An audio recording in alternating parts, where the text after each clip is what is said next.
Sermon today, when you shall see all these things. Luke 20 and 21 has a little bit different a perspective of this. Jesus said to his disciples, when you shall see Jerusalem compassed with armies, then know that the desolation is near. Then let them that are in Judea flee to the mountains, and let them that are in the midst of it depart out. And let not them come into the countries therein. If you read this story in Great Controversy, first page is destruction of Jerusalem. The Roman armies encompass Jerusalem. And Jerusalem is about to fall. They're about ready to quit. For some unknown reason, the Roman army just picks up and leaves. Every Christian knew this was a sign. Get out. Because not only did the Roman army leave, but all of the people that would have prevented the Jews from leaving got their swords and chased after the Roman army and attacked them. Okay? And if you read that story, but in the meantime, not only did they, if you'll notice, it says, get out of Judea, the second part, then let them that are in Judea flee. They had to not only get out of Jerusalem, they had to get out of Judea. It says they went into Jordan on that.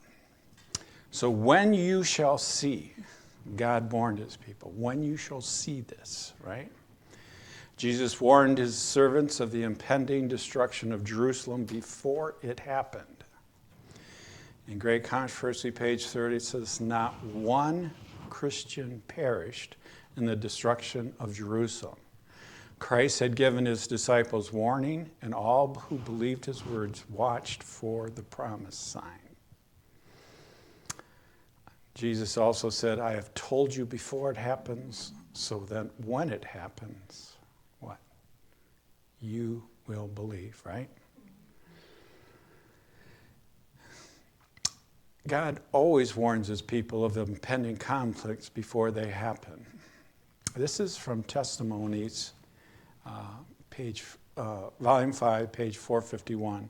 Now, I have to admit, I'm pretty good on the Conflict of Ages series. I've read Desire of Ages, Great Controversy, Prophets of Kings, Acts of the Apostles, but I haven't really dove into the testimonies. And if you ever do the testimonies, it's a bunch of thoughts she had. And so you might be in one place reading about the end of times. The next time she might be talking about pastors or something. So for me, it doesn't flow as easy. But this is in Testimonies, volume 5, page 451. As the approach of the Roman armies was a sign to the disciples of the impending destruction of Jerusalem, so this apostasy may be a sign to us that the limit of God's forbearance is reached. So what was their sign? When the army surrounded, what's our sign? What's the apostasy? Okay. This stunned me because I hadn't read it, because it's in testimony. It's not in Great Controversy. When Protestants shall stretch forth their hand across the gulf to grasp the hand of Roman power, you can read that in Great Controversy. When she shall reach across the abyss to clasp hands with spiritualism. When under the influence of the threefold union, our country shall what?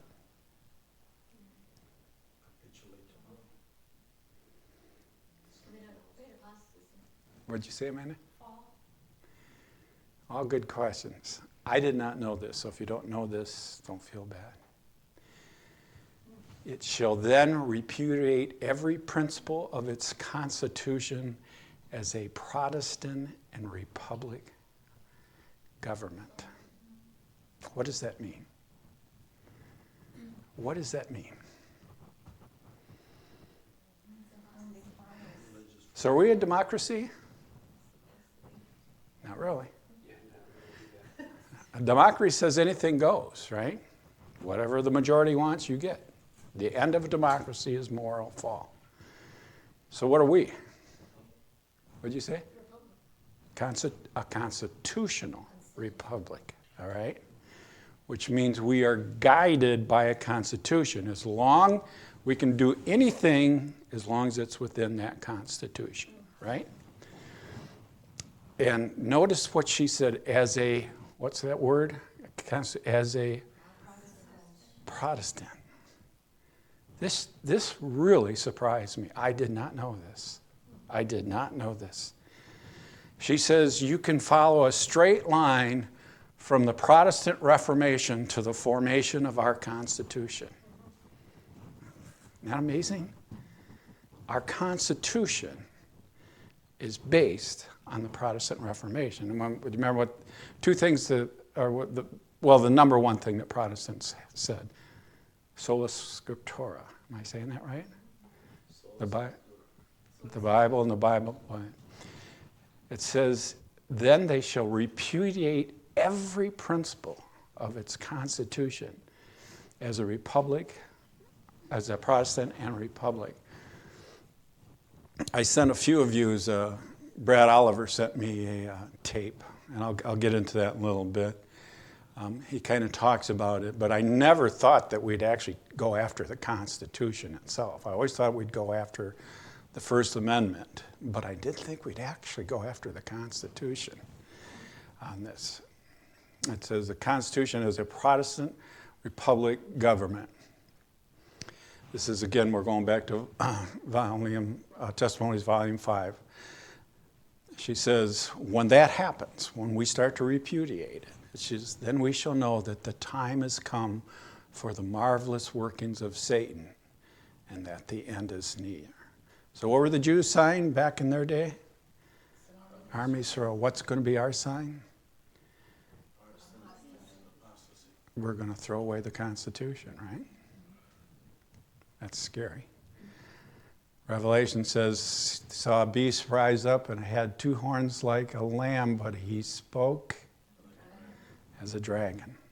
We're not speaking as a dragon yet. This comment, it shall then repudiate every principle of its constitution as a Protestant republic. I heard this about almost exactly a year ago at the Michigan camp meeting. Sean Boostra, he came through with all boldness. Some of you, hopefully, I asked you to read that. It was really amazing. And I'll tell you, I have been chewing on that for the last year. That really, so our government is a republic, is a Protestant republic. We're not Catholic, we're a Protestant republic. I did not know that. So then I'm deciding, well, what should I do? Kind of want to talk about that, but there's some stuff I remember, but you know how you remember things you read and that, how can I get my hands on it? And I tried Googling some stuff and I wasn't having any success. So we're driving home from Myrtle Beach. Guess what shows up on my... Brad Oliver sends me this.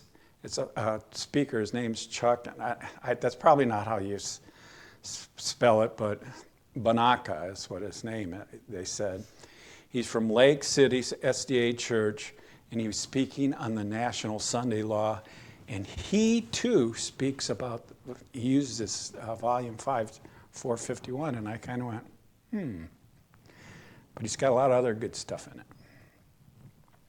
So let's switch back over to the Michigan camp meeting. Those who you listened to it, he brought out how in the 1600s, the Protestants in England fled to the Netherlands to escape persecution in England. And the thing they were doing is they were using the Common Book of Prayer. So if you believed in Sabbath, no, the Common Book of Prayer says you got to keep Sabbath. If you believed in baptism by immersion, nope, the Bible, Common Book of Prayer says you can't. And it got to the point they literally were burned at the stake. Remember Latimer or somebody, okay? So a lot of the Protestants in England flee to the Netherlands, all right? There, they meet up with the Jews who are fleeing the Inquisition in Spain. And the Jews bring along with them very accurate records of the Old Testament in Hebrew, not in Latin like they're going to get from the Roman Catholic Church. And they get all these commentaries. And as they're studying, they come across 1 Samuel chapter 8, where it says God's not thrilled with being a king. And this sets off this big discussion within England, even among the Protestants. Should we or should we not have a king? Is a king a God thing or is it not? And this is what they're debating. 1 Samuel 8, 5, 6, and 7. It says, "And the elders said to Samuel, 'Now make us a king to judge us like all the nations.' But this request displeased Samuel. Then the Lord said to Samuel, 'They have not rejected thee, but they have rejected me, that I should not reign over them.'" And God told him, if you bring out a king, this is what he's going to do. He's going to take your sons and put them in the army. He's going to put your daughters in the confectionery. He's going to take your best lands. He's going to take your horses and blah, blah, blah, blah, blah, blah. Okay? When you read this, it is not a good thing that Israel chooses to have a king.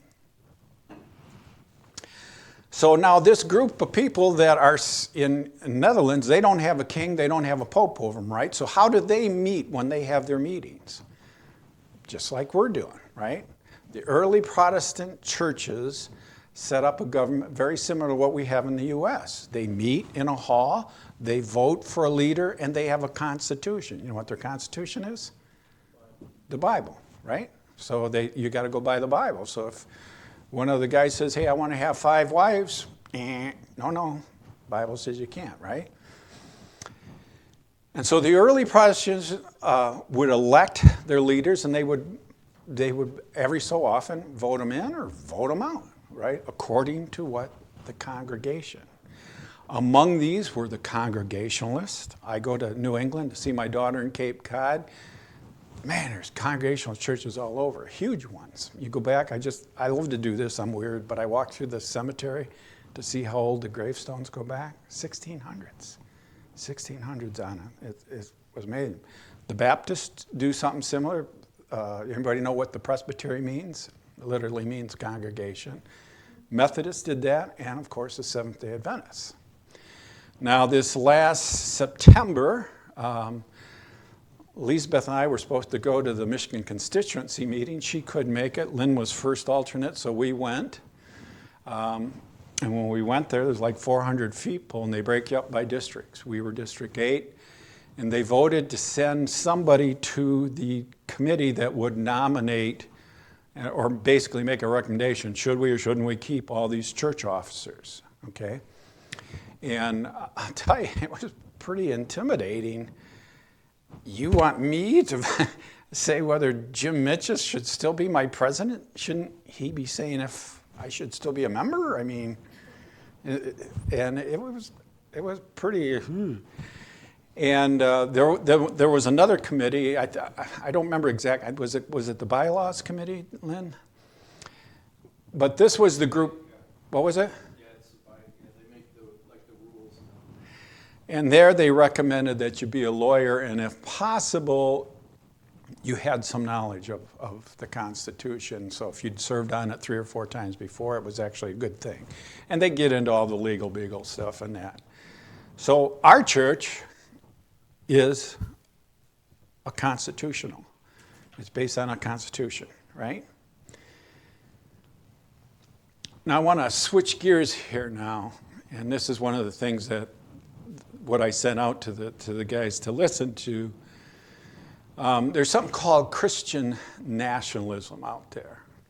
And now there's a real extreme part of it to just mainly people who say, hey, I think we should be a Christian nation, okay, and everything in between.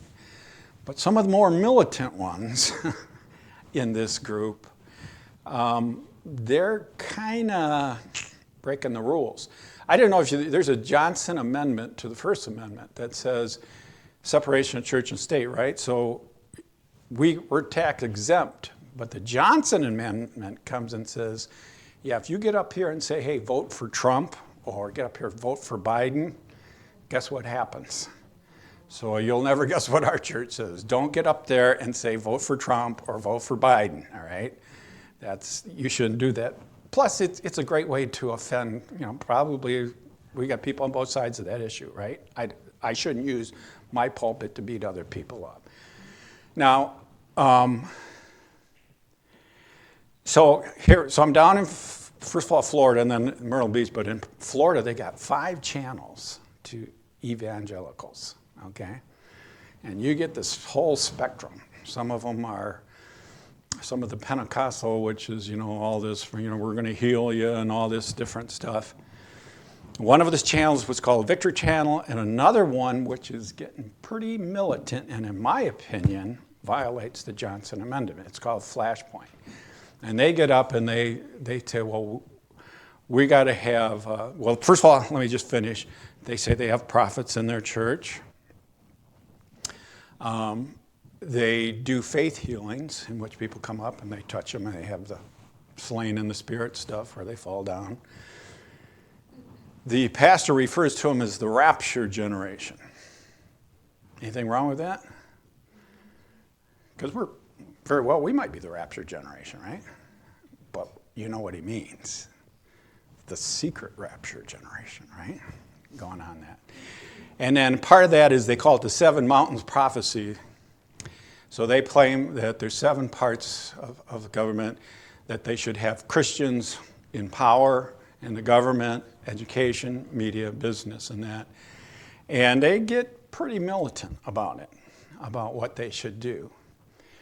And this is why I think we should be concerned.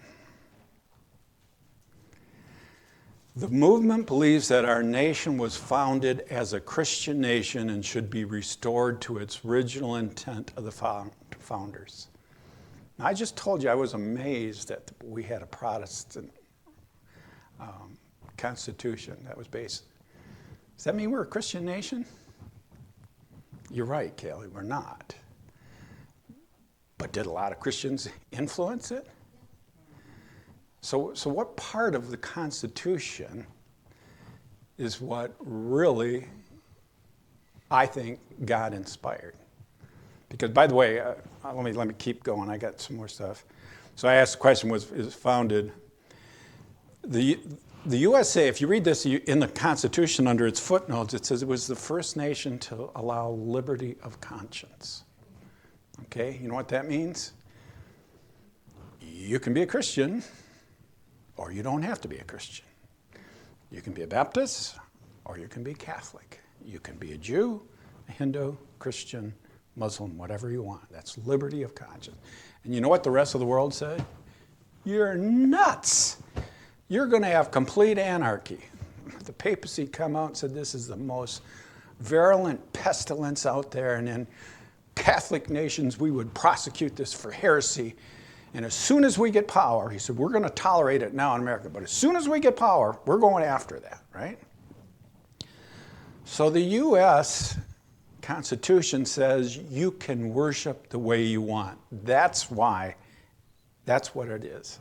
Here's the First Amendment. Congress shall make no law respecting the establishment of religion or prohibiting the free exercise thereof.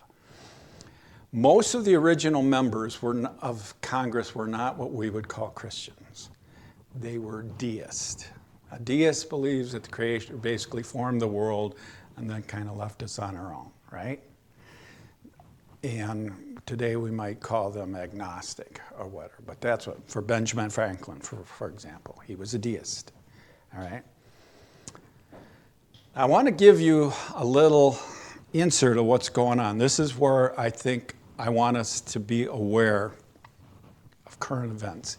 In the line of they will repudiate everything in the Constitution. Anybody familiar with Lauren Boebert of the U.S. House Representative? She's kind of an extreme out on the far end. She's known for making some inflammatory statements, but this is what she says. Now, my point is, if you get to know her, I don't think she's the sharpest tool in the shed. And so I'm like, where are you getting this from? So he plays it on the tape, and she's ranting and raving. The church is supposed to direct the state. The state is not supposed to direct the church. I'm tired of this separation of church and state junk. It's not in the Constitution. It was a stinking letter and means nothing like it says it does. Well, there's a good House representative. She also made the comment, if Jesus had an AR-14, he wouldn't have gone to the cross. Dead serious. But this one is a little more concerning. Now, Mike Johnson is Speaker of the House. Mike Johnson got some brownie points with me. I follow current news. And if you remember, there was a battle whether we should keep funding Ukraine, right? About 3/4 of the House wanted it. About 3/4 of the House Senate wanted it. Joe Biden wanted it. But Mike Johnson said, no, I don't want any more money. And he was getting that because Trump was pushing. He didn't want that. I was a little irritated that 3/4 in both houses could get overruled by one guy. I don't care what you believe, Mike, but you should at least let it come to vote. So they brought him into the House intelligence meetings and let him see all the raw intel. And he came out of it. Now, he's got a son in the military, and he said, I've changed my mind. He says, I really think we need to do this. And when he did, those on the far right who were against it came out and said, if you do this, we're going to make a motion to have you taken out as Speaker. Regardless of whether you agreed with he should or should not retain, he said, you know what? I got to do what I think is right and let the chips fall where they do. That's character to me. Whether or not you agreed with that, he said, you know what, I'm going to, if I have to lose my job, I think this is right. That's character to me. So when he says this kind of remember what Jesus said, come out of Babylon. What's the rest of that? My people. So in these things are my people. And I think a lot of them don't really understand what they're saying. Mike Johnson gets up and says, separation of church and state is a misnomer, a phrase. It comes from a letter that Joseph wrote to the Dansbury Baptist Church. It's not in the Constitution. Well, he's kind of right. This is where these guys are getting it from, and him and guys like him, from these evangelists. First of all, there is no separation of church and state clause in the Constitution. No such thing. And as he says that, all the people in the congregation go, yay! They're removing separation of church and state. For almost 250 years, this nation kept separation of church and state, and now they're cheering when a guy gets up and says, let's get rid of church and state. So here's the First Amendment of the Constitution. Congress shall make no law respecting the establishment of religion or prohibiting the free exercise thereof. If you say, hey, we're a Christian nation, isn't that respecting the religion? Am I missing something here? Okay, but why don't we go to the letter that Jefferson wrote? He was the primary person that wrote it. This is what he wrote, Thomas Jefferson. Letter to the Dansbury Baptist Church, January 1st, 1802. I contemplate with solemn reverence that the act of the whole American people, which declared that their legislators should make no law respecting the establishment of religion or prohibiting the free exercise thereof, thus they are building a wall, what's it say? Separation between church and state. This is the guy who wrote the Constitution. Now let me ask you guys, do you think separation of church and state is in the Constitution? You think that's the correct interpretation? It has been for almost 250 years. But according to what we read in Testimonies 5, that's probably going to get overruled. Here's the question. Can Congress pass a law right now requiring enforced Sunday worship if there is a wall separating church and state? Can they do it? No. Our church would challenge it. The Jews would challenge it. And probably the Muslims. Muslims worship on Friday, right? Say, what are you doing? You can't have that day. It's interesting in that, if you get a chance to read that, I didn't realize, I kind of read it, but it says the establishment of Sunday worship will come in 4 phases. The first will be this very, hey, we just need a day of rest. And everybody in the nation needs to take the same day, right? There's no religious aspect to it. And then he goes on in this video, and it says, in European Union, they bring all these, whatever they are, senators, whatever it is they have in there, who are trying to promote Sunday. And we all need a day off. We all need a day we can get away from our emails. We need a day when the phone's not ringing. And to that, we all say, yeah, I agree with that. As it keeps going, the one says, well, you know, Constantine knew why we should keep Sunday. You guys know who Constantine is? 326, he established the honorable day of the sun. I want to say, yeah, it was to worship the sun.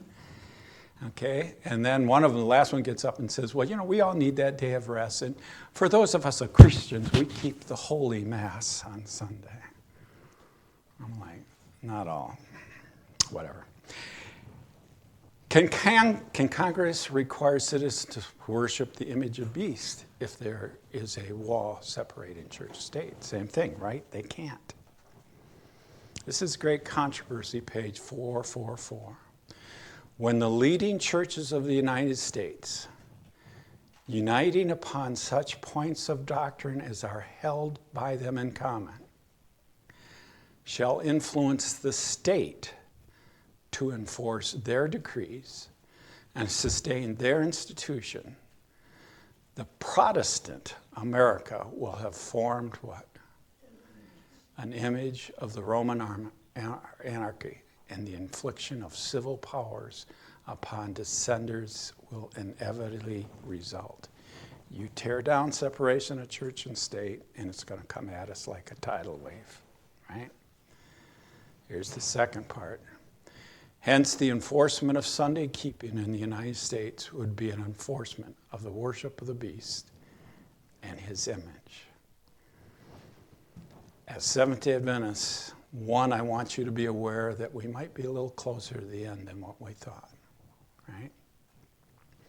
If you listen to that, there's some things that some people say on that. I don't want to get into it right now, but it's a little scary, because the second phase of Sunday enforcement is going to be, well, let's all go to church Sunday, but you guys can go to church on Sabbath if you want, right? Ellen White says during those days we should hold what on Sunday? Evangelistic series on Sundays. Because the next thing on phase 3 is, nope, you can only worship on Sunday. Phase 4 is, that's when the persecution starts, right? So we might be closer to this thing than what we think. By the way, what starts it all? What's probably going to make it get over the line with all these senators? In the first part of this, he gets all upset with Joe Biden because Joe Biden shut everything down because of the COVID, right? But he makes a good point, is how quickly the world said, oh, it's an emergency. We can shut everything down, right? Same thing happened 9/11. Oh, it's an emergency. Yeah, you can read our emails. Yeah, you can listen in our tapes, right? It's an emergency. Got to get the bad guys on that. So I do get his point that during an emergency, we're much likely to let things happen that we may not during regular times.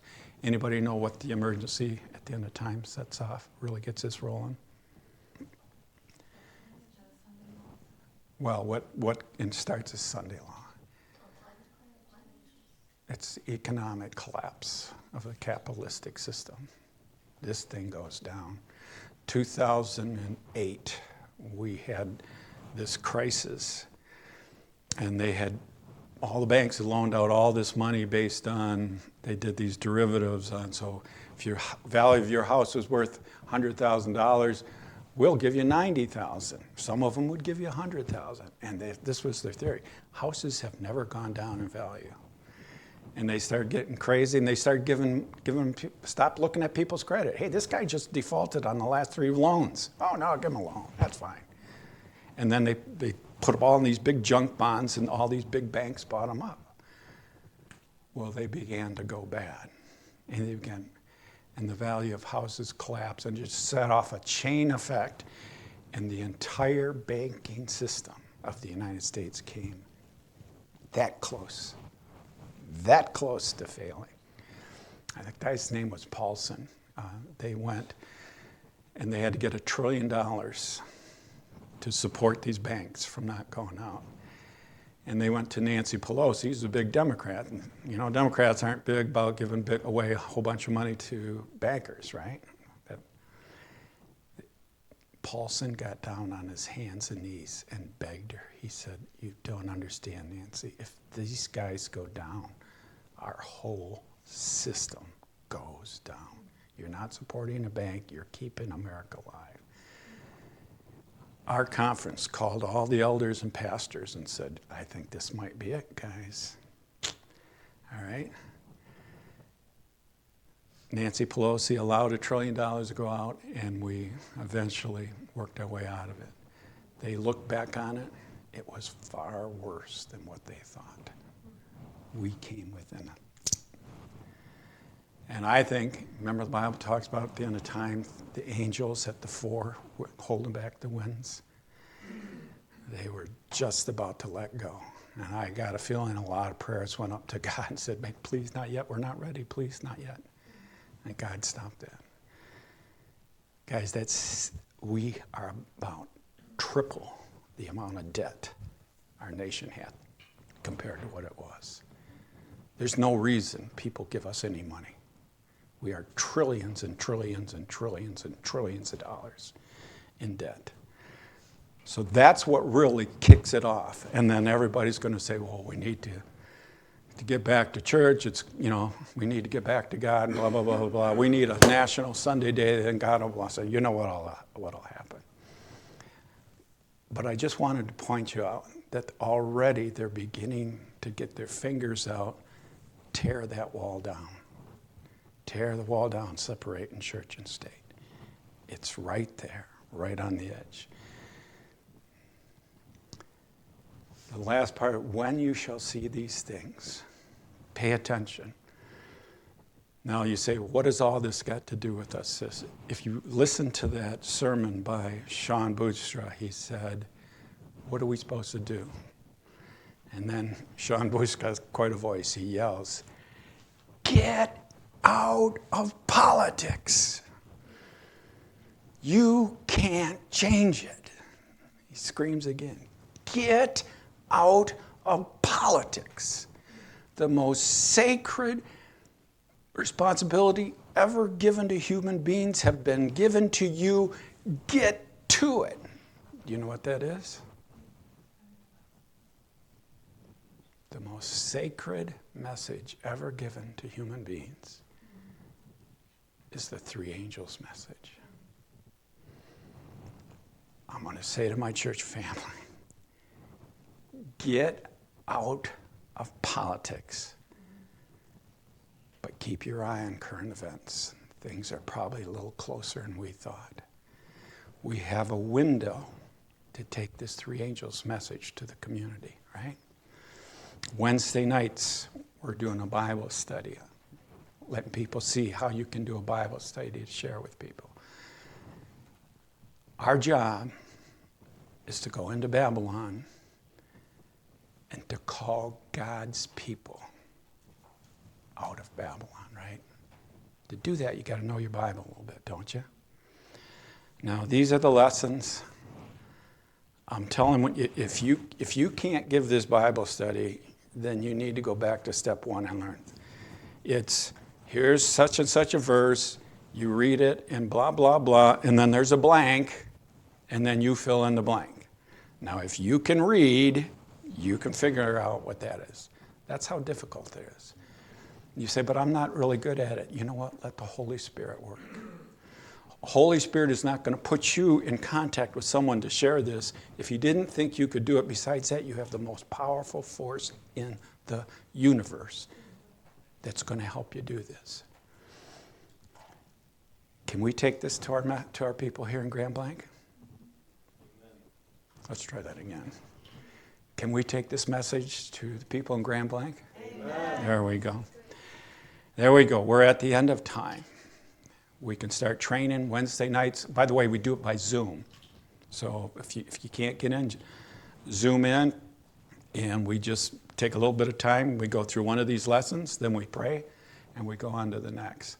I think God's going to start putting us in contact with people if we're working, if we're getting ready, if we're praying. But if we're not,